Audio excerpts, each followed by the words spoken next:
What are we doing? Oh my God. Well, not to be a conspiracy theorist, but I feel like this offseason is going to really upset a lot of people because I think Stearns wants to get under the luxury tax threshold. I think it starts with and stops with Scooble, right? And we need to do everything that we possibly can to try to make that happen.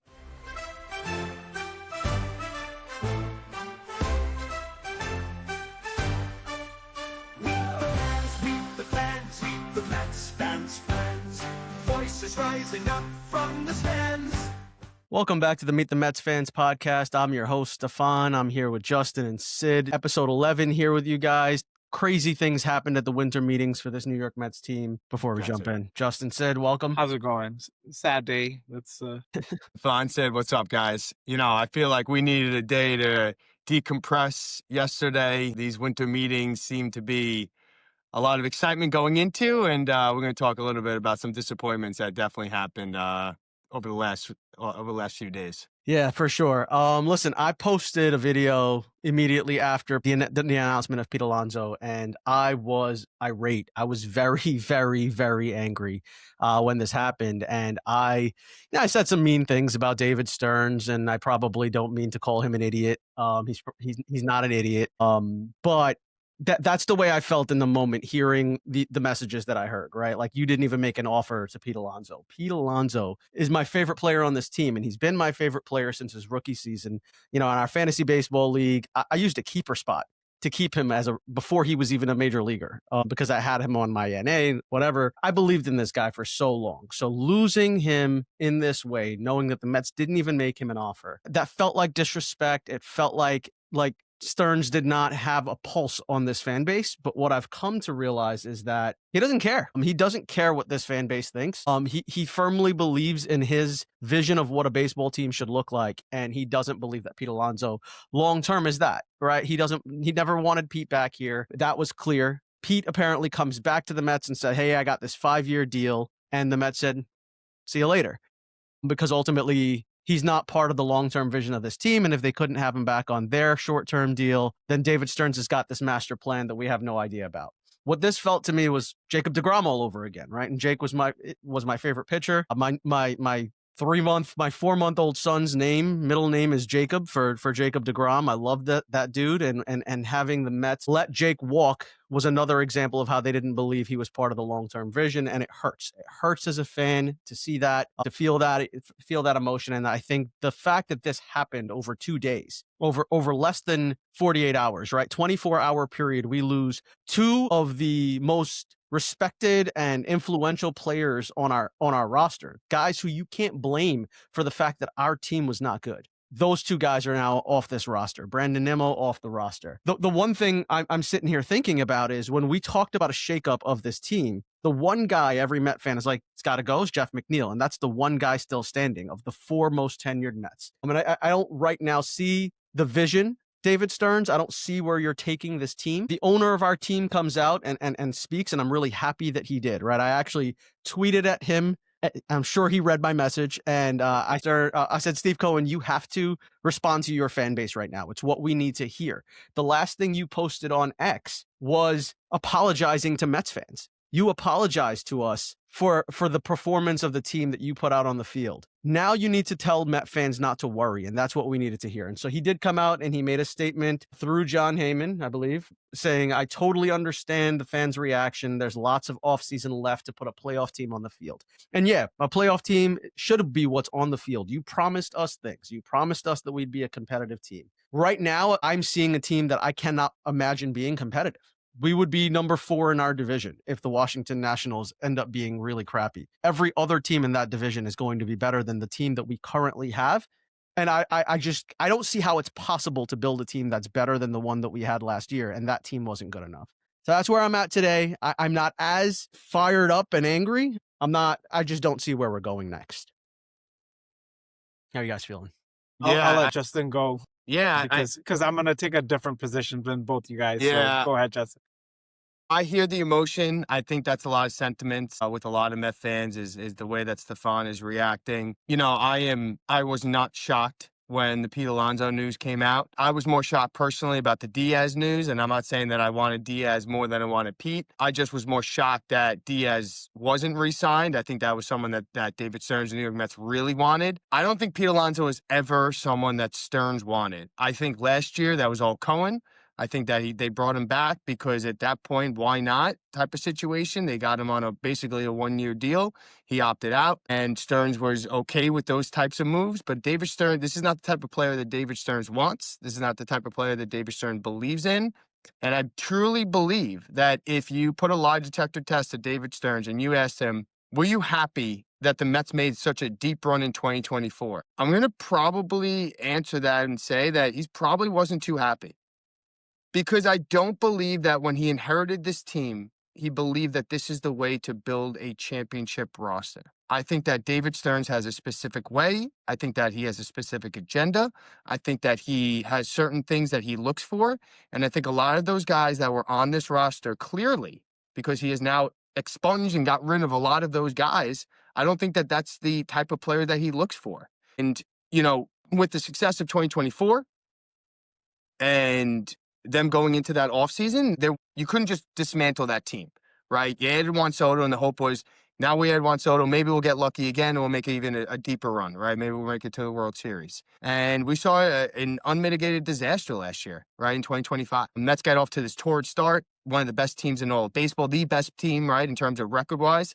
But we saw for the last 3 months of this season, the Mets being one of the worst teams in all of baseball. And I think that that's what Stearns looked at and said, this is my opportunity to build what I believe to be is a championship caliber team. And I don't necessarily know if that this year is the year that's going to happen.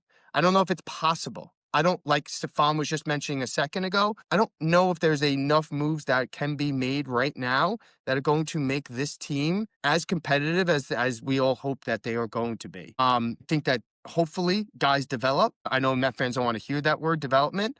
I think that hopefully guys take a step forward from the minor leagues. We are going to definitely still do some transactions. We're going to be signing some guys. We're going to have a payroll upwards over $300 million. Those are things that are all going to be true.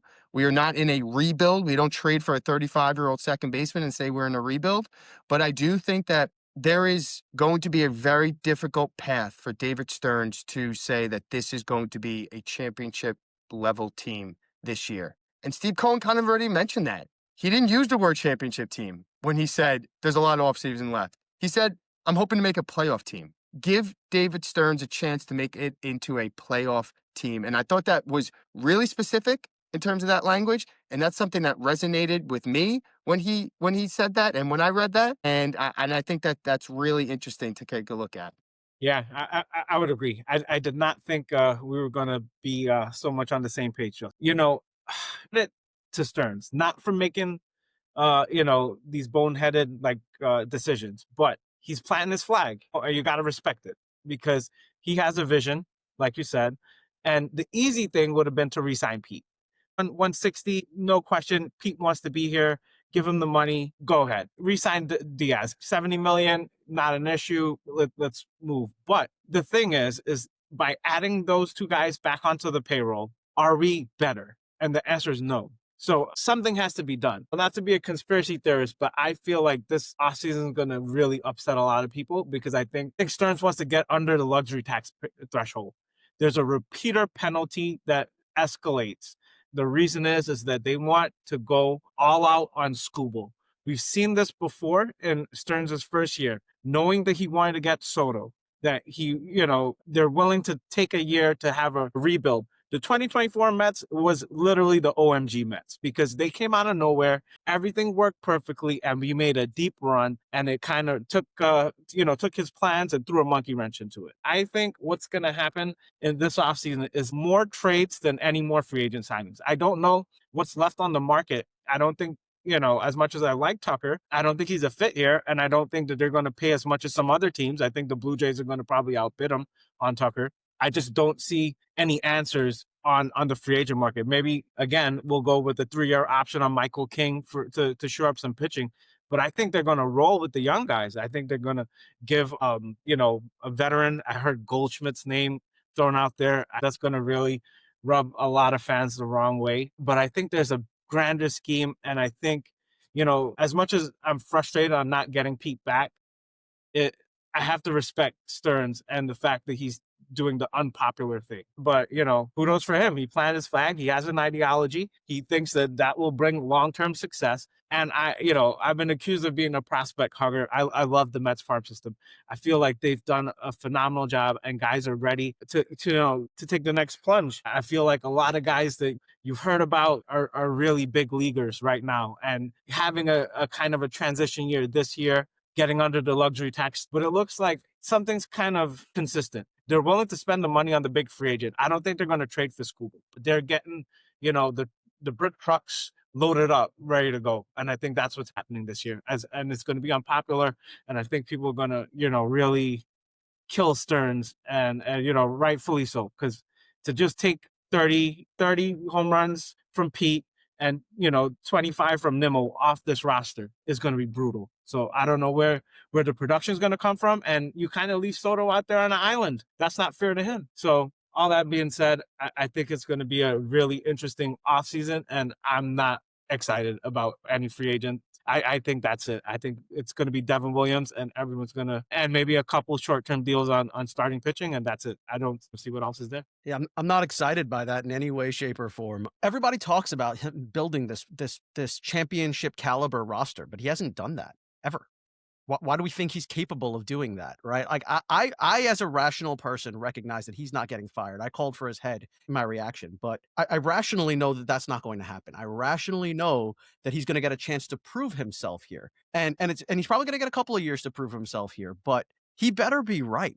Right. I don't see the vision, and maybe the vision is all these prospects. We're gonna use our farm system. We believe in these guys. We're gonna have everybody that up here, and they're gonna earn their jobs. Maybe that's gonna be his vision for what this team should look like.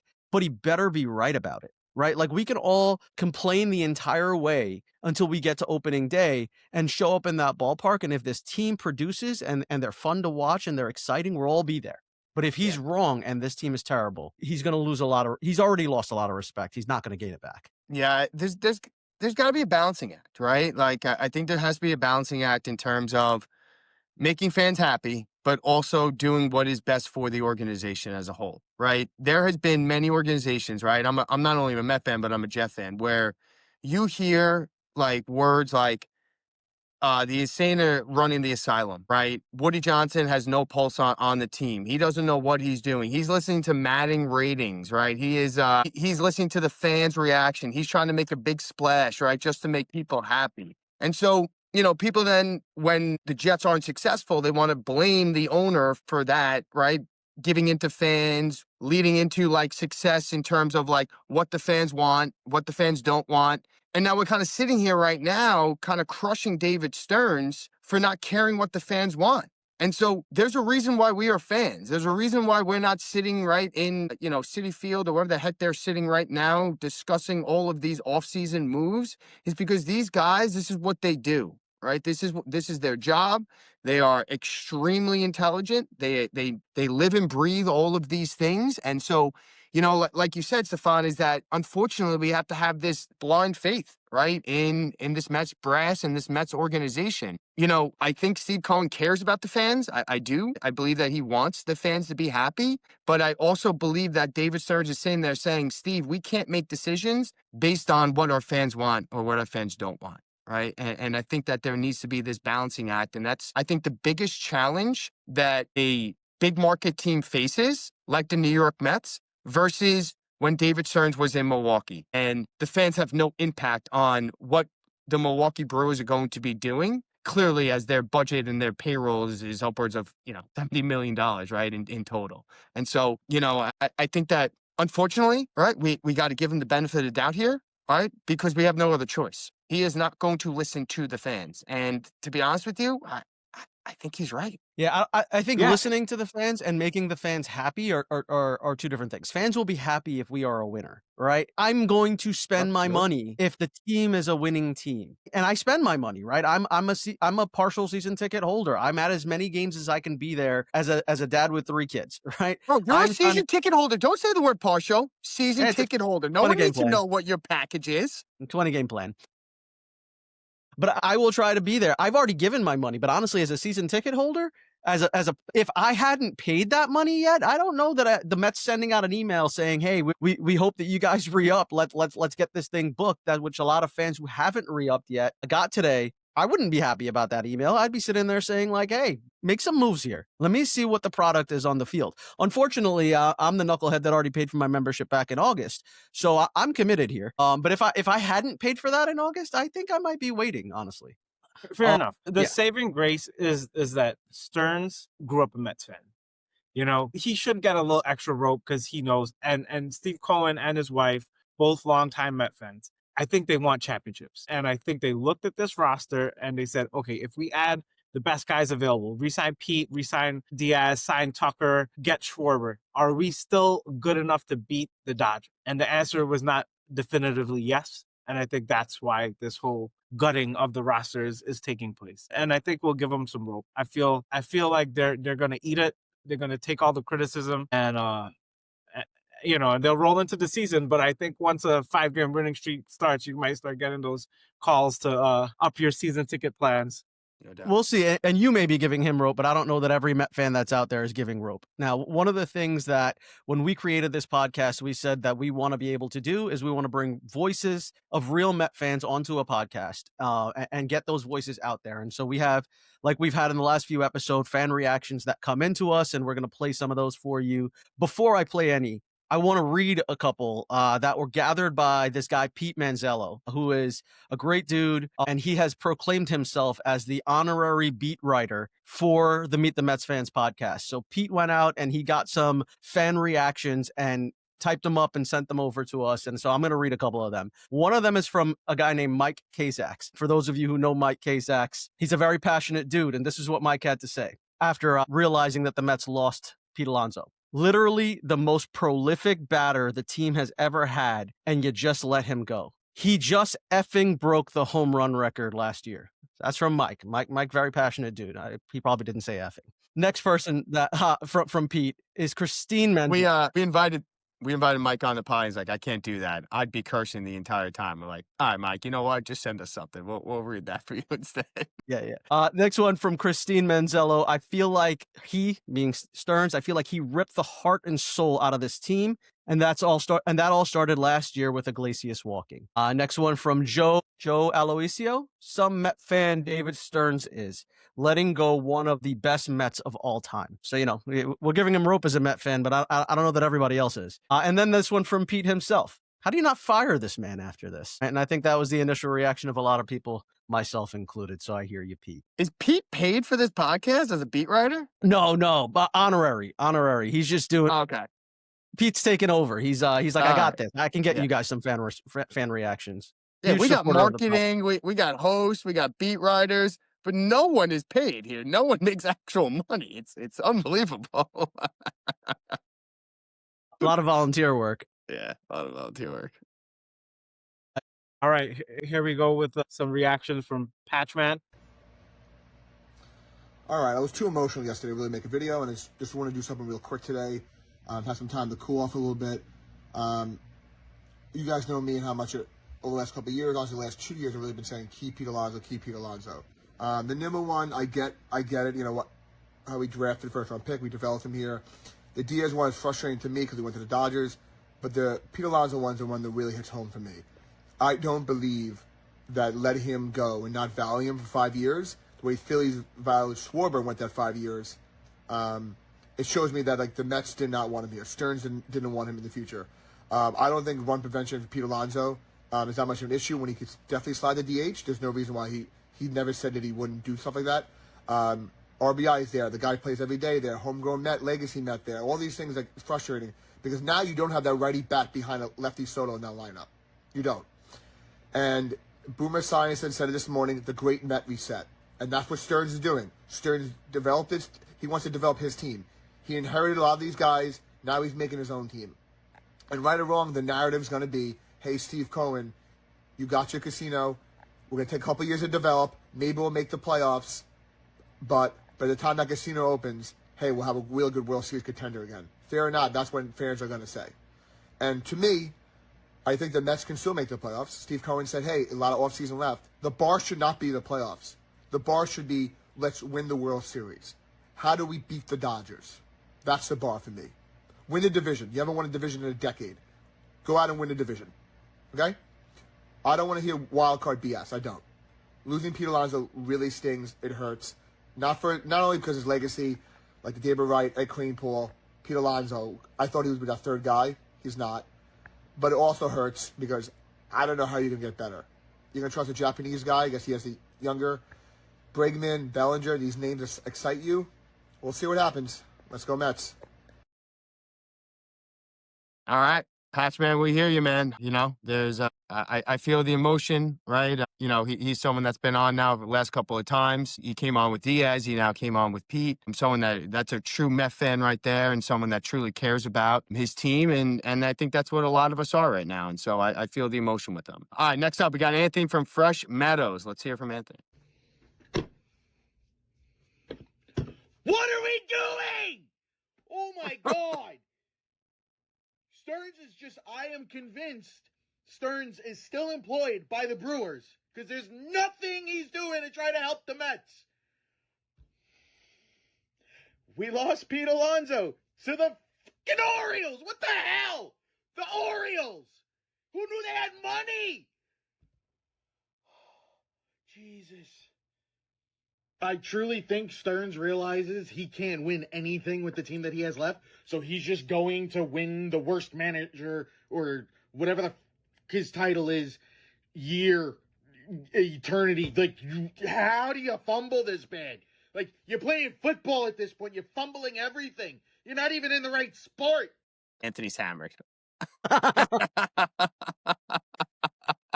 Anthony, let's go. Let's get it, dude. Get it. Stearns is driving people to the White Claw. Next up, we're going to do Joey Bo back on the pod from East New York. Yo, what up, y'all? It's Joey Bo with another instant reaction for the Meet the Mets fan podcast. If you haven't already, like, share, and subscribe. These are my guys. They know what they're talking about. What's up, Steph? What's up, Justin? What's up, Sid? How y'all feeling after these crazy 2 days in Mets history?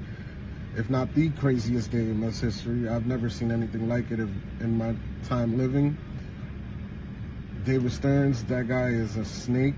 He's a ruthless coward, a snake. He can't even be up front with this fan base. He ripped the heart and soul out of this team. How did you not offer Pete Alonso anything? This was a part of his plan all along. He never wanted him 2 years ago. This was his plan during the season. He didn't go into extension talks with Diaz. He didn't want to offer Pete Alonso a contract last year. Cohen had to step in so he could break the home run record. This was just crazy, man. I would have much rather David Stearns traded Nimmo, Diaz, and Alonso during the season to get an actual return instead of letting them walk for basically nothing, for free. You don't get anything. And what you got for Nimmo was Marcus Semien, a 32-year second baseman. You could have much rather traded for Ketel Marte. I would have been happier with that. But I'm just gutted. Like I said 2 weeks ago to Steph, David Stearns is making me want to revoke my Mets fandom. Or like Steve Cohen said, he promised us a championship within 3 to 5 years. Maybe I should stay away from this team for 3 to 5 years because it's just embarrassing what he's letting David Stearns do. I don't get it. He got his casino and fully handed him the keys to the New York Mets. He's not gonna go sign Kyle Tucker. He's not gonna go sign Cody Bellinger. He's not gonna trade for Tyrese Skubal. He's already stated that he's gonna search for solutions from within. He's gonna call up these prospects. That's what he's gonna rely on. Everybody thinking that we're gonna sign Tucker, Bellinger, it's not happening. He didn't even offer Ranger Suarez a deal. He just got signed for 3 years, $45 million. You telling me we couldn't give him $15 million a year? It's just crazy. I don't get what's going on. Maybe I'm not meant to get it, but I'm lost. I'm at a loss for words. It's just fucking ridiculous, man. Sorry for the cursing, but that's the point that David Stearns has gotten us to. We're cursing. We're furious. We don't know what's going on. He has the Mets fans blindsided by this. We knew it was the inevitable. Pete Alonso not signing back with us. We knew it wasn't going to happen, but it actually happening yesterday, and not sending him an offer at all. You telling me Pete Alonso wouldn't have signed for $26 to $29 million a year to return back to the Mets and be a lifer? That's just ridiculous, man. Joey Bo, don't lose your fandom, man. Right? Don't go 3 to 5 years without watching the New York Mets. There'll be brighter days for you, right? I know he mentioned the Ranger Suarez. Suarez was a reliever that got picked up. We're going to be talking about later on. Ranger Suarez is still a free agent that is still available. Yeah, he meant Robert. Yeah. Misspoke on that one. He definitely meant Robert Suarez. Yeah. All right, last one here. We got Matt Frank, right? Matt's been someone that's been on the pod with us before. He actually did an entire episode. We got a little audio clip, right, of what Matt Frank has to say about this winter meetings. Matt. Okay, I don't know what the plan is right now for David Stearns and the New York Mets. What I do know is, since you guys started making this podcast, things have not been going well. I'm not saying there's a curse, but we got to get some answers. Okay, my real take is that with the money we're not going to spend on Edwin Diaz and Pete Alonso, we should be able to fill out a full roster with depth, which we didn't have last season, and quality players. I don't know who those players are, but I'm excited to find out. You trying to get rid of the pod, dude? Matt, you saying that because of the pod started, everything started going south for the Mets? I know. I know that's all jokes, and we got to laugh a little bit around here. Matt's obviously been on an episode with us co-hosting, so thank you, Matt. Yeah, Met fans are not happy, right? Met fans are not seeing the light at the end of the tunnel, and that's where we're at right now.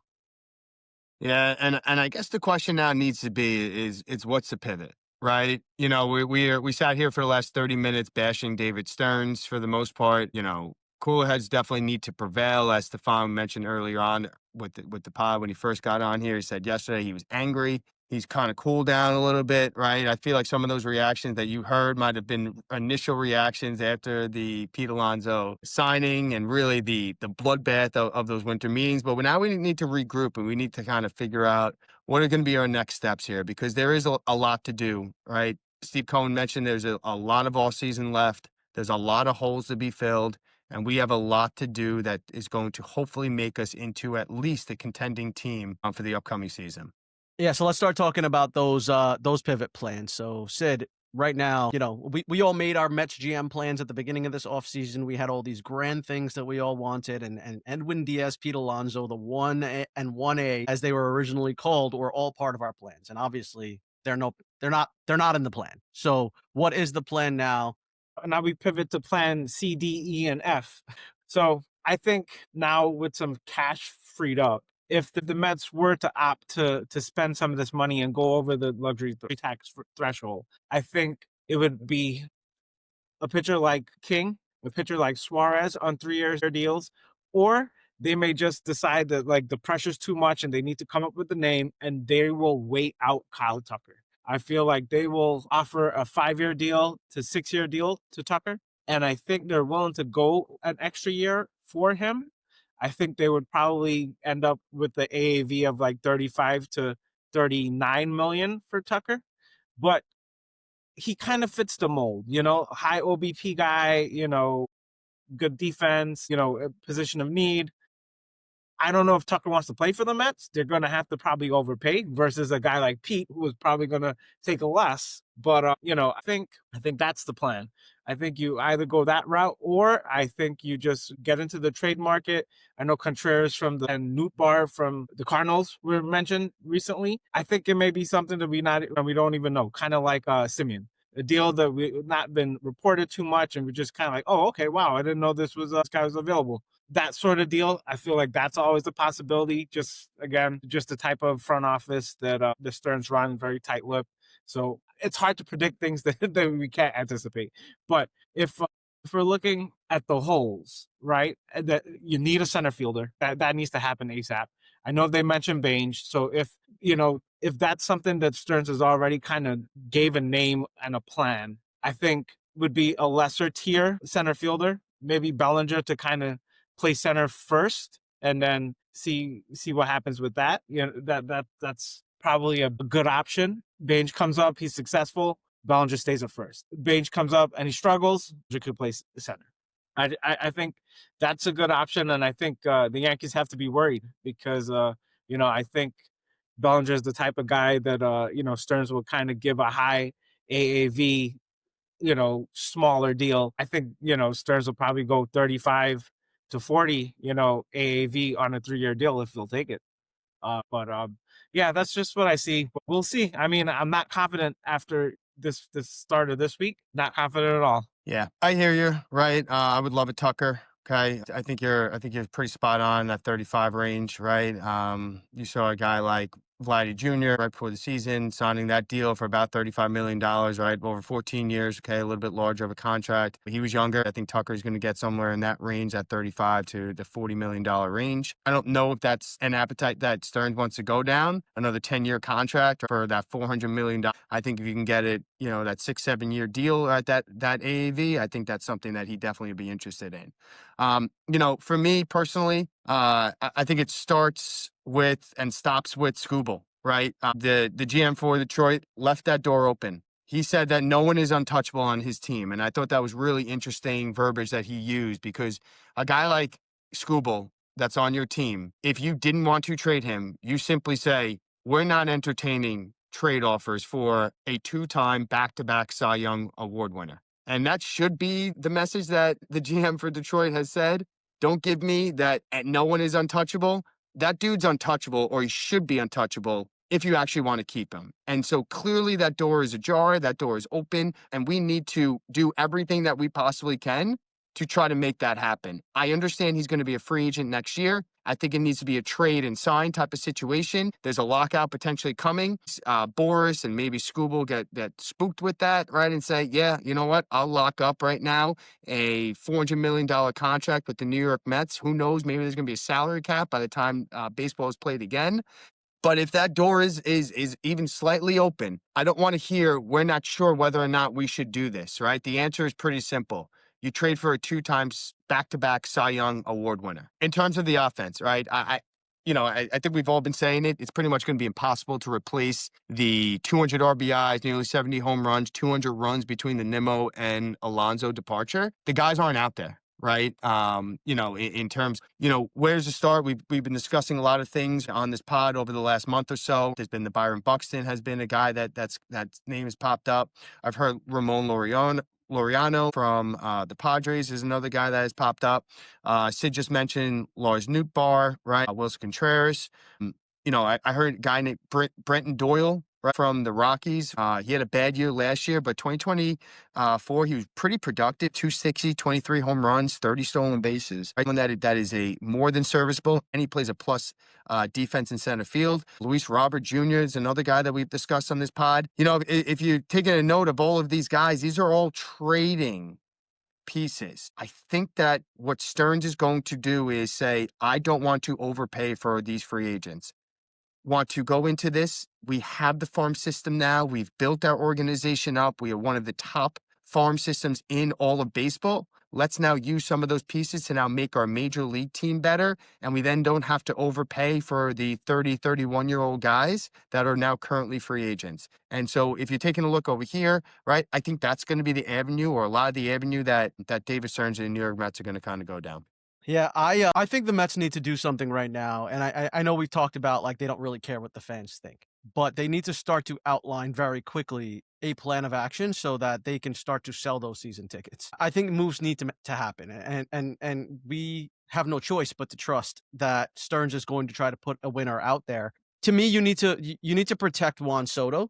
I don't know who's capable of doing that. I'd like Ryan O'Hearn, I think, is the move at this point for me, because I think it does give you the flexibility with his ability to play the outfield and first base. The Mets need a first baseman. I think Mark Vientos could be that guy at this point. I think you got to give him a chance to be the bounce back first baseman, bounce back offensive player that you hoped he would be. Right, the 2024 Mark Vientos was clutch. You can't teach clutchness. The 2024 Mark Vientos, his defense was never great, but we never were worried when the offense was there. When the offense is not there, that becomes a huge problem. That's how you lose your job. But right now, his ability to play third base at a subpar level, how does that translate over at first base? Can we plug him over there and see how he does? Bring in a guy like Ryan O'Hearn as someone to pair with him, and if he fails, Ryan O'Hearn is your everyday first baseman. If Mark can run with a job, great. You're now using Ryan O'Hearn in the outfield. You could keep some of those guys in the minor league for a little bit longer, like a Jet Williams. I think it's absolutely clear that Carson Bench is going to win the job unless he bombs in spring training, and even then he'll probably still get a shot. And I'd like the Mets to go trade for Jarren Duran at this point. I think that's the trade that I'd like to see happen. The starting rotation is what it is. We've got a lot of guys there. Skubal sounds great. Believe me, I want him. If it's a wish list, I hope the Mets go get him. In fact, John Heyman put out literally like 20 minutes ago from when we're filming this thing, the Mets want Tarek Skubal and are debating whether or not to go all in to acquire him. Yeah, they should.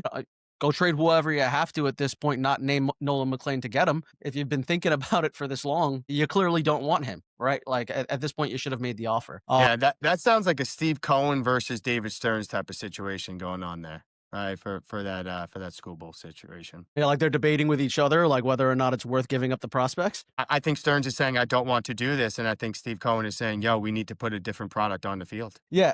And they absolutely should. Now, do I think they will? I don't. I have no confidence that they're going to go do that. And so I would sign Michael King. He's still out there. You can pay him. I think he makes your rotation better, and he's New York proven.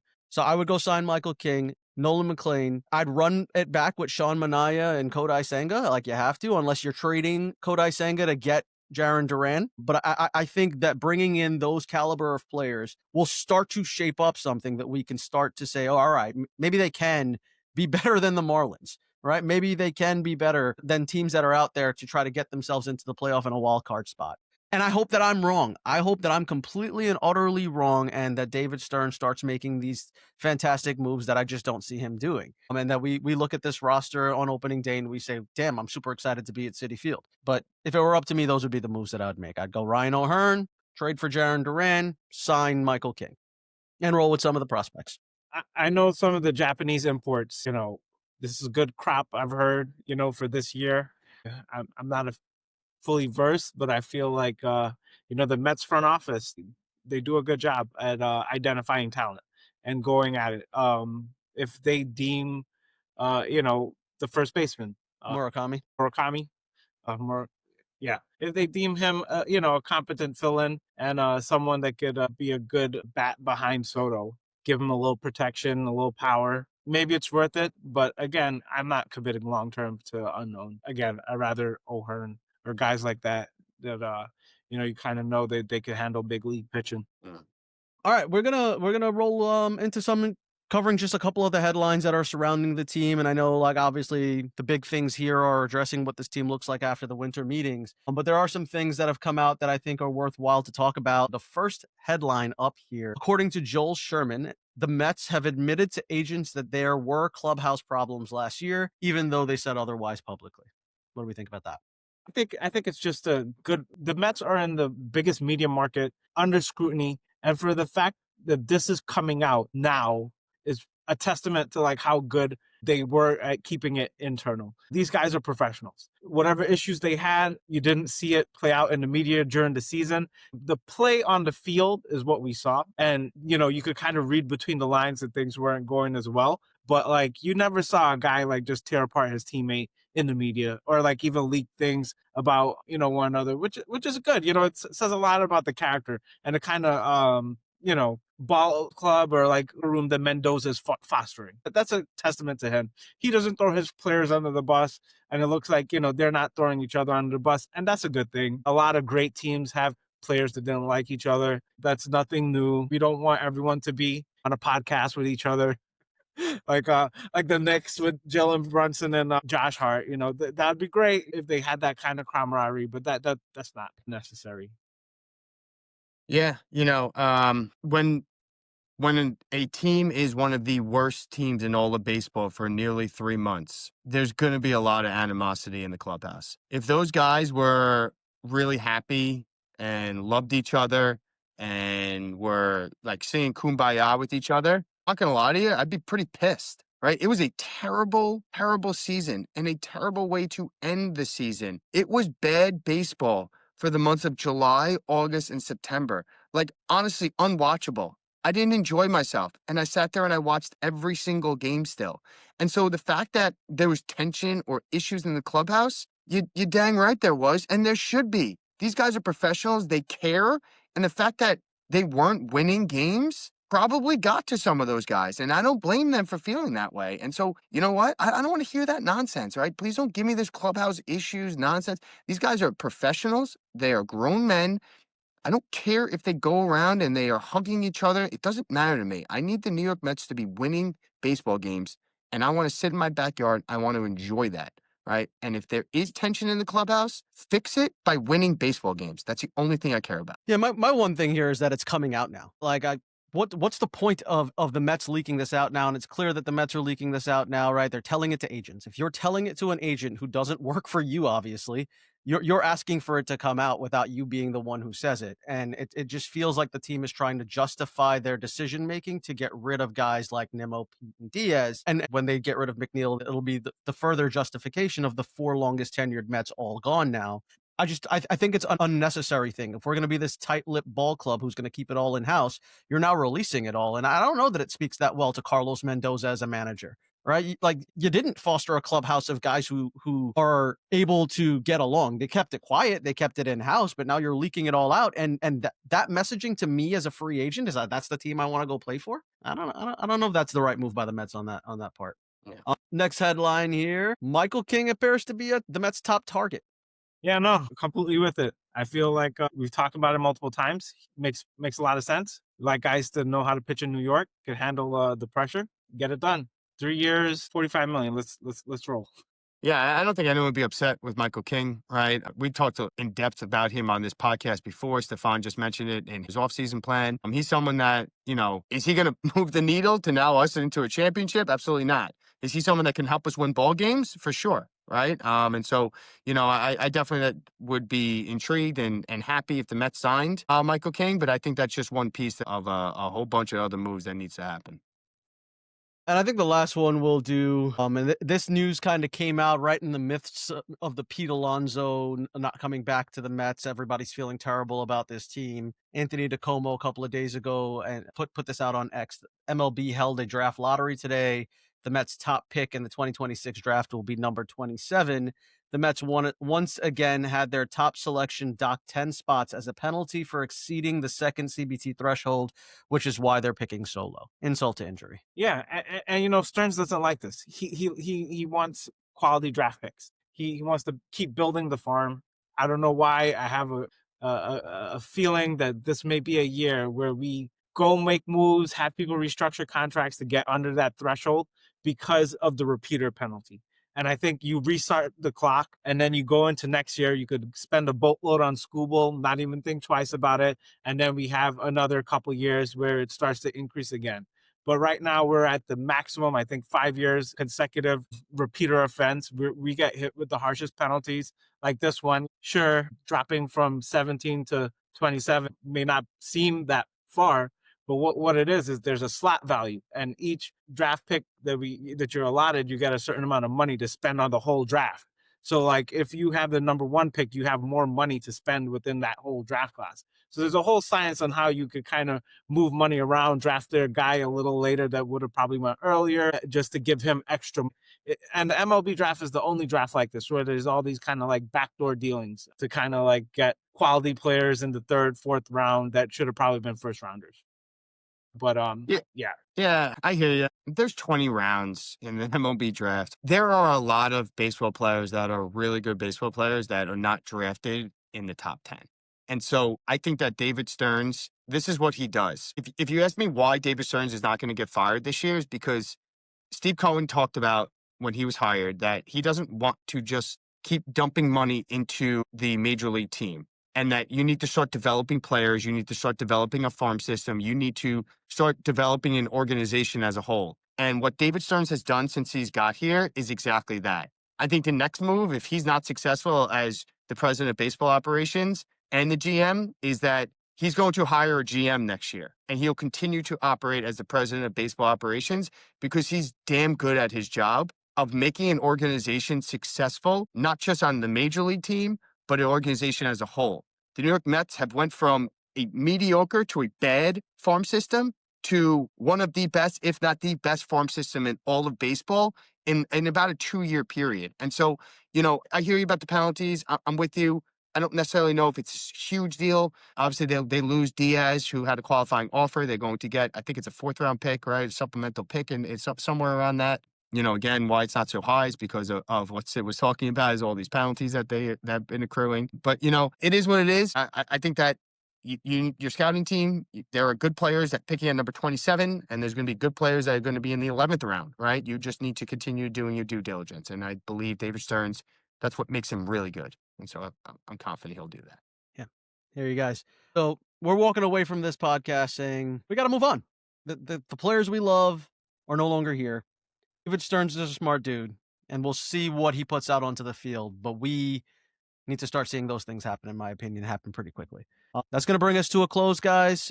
Met fans, thanks for joining us. Thanks for sending us your responses, your reactions to what this team is doing. Obviously, we're hoping the Mets start to make those moves and continue to send us how you're feeling. That's our goal here on this podcast, is to bring the voice of fans out for everyone to listen to. And we hope that you continue to send that to us. Yeah, continue sharing it with your friends and family of this podcast, liking us, subscribing on YouTube. We're trying to build a brand over here. We're trying to get as many voices as possible out there, and the more exposure we have, hopefully the more fans get to voice their opinions on this pod. We want to hear from you guys. Just keep sending us comments, sending us, your videos. Just keep sending us your thoughts. Anything you want to rant, send it our way. We'll definitely be willing to listen and bring it up on the pod. Take care, guys. All right, Let's guys. go Mets. Let's go Mets. We're confident they're going to do something this weekend. Let's go, baby. Let's go, get Mets. something. Meet the Mets fans, voices rising up from the stands. Hear their cheers, hear their groans, feel their highs, feel their moans. Stories untold now on the mic. Mets fans.